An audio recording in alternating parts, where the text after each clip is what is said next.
So as the assembly of my own 66 Cooper S here, of course, with all the A+ hot rod gear continues, I have a chance to show something that I've talked a lot of people through, and that is a way to really strengthen the alternator bracket arrangement. Now, do you need this? Probably not.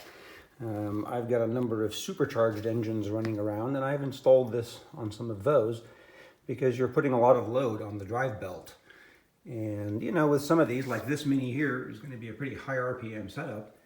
We're going to stabilize the alternator mount against any harmonic vibrations and such. And it's pretty simple. Here's the old setup. This is what the A+ late type looks like. Here's the early generator type. You may have one or the other. They're generally interchangeable with alternators, but this type here is a bit sleeker and fits behind there with the short belts. All it takes really is an extra one of these.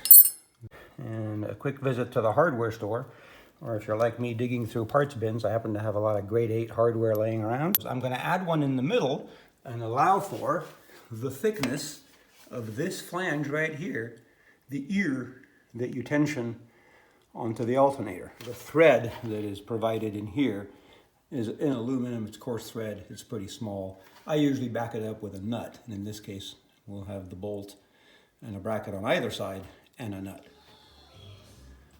Let's take a look at the installed super bracket. This is immensely strong.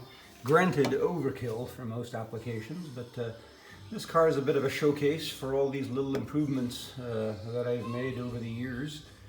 See, underneath here you can kind of see the sandwiched double, those two green brackets on either side. Usually there's one, and you can see they fit cleanly. They miss everything. No reason to run out and do this unless you've had problems with the mounts or your engine has a serious vibration, which, you know, a lot of these, the harder you mount them into the body, the more they vibrate. No mystery there. This one here, you can see the bracket for the extra mount. I've got two extra mounts on the underside. It is held tightly, and when the engine buzzes, you feel it, and so does everything else.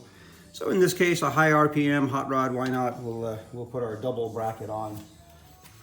It's installed pretty straightforward. All you need is one extra little bracket, which will cost you all of maybe $5 from Mini Mania's used parts bin there. Thank you very much, guys. Simple fix, elegant, strong, Resto-mod improvements.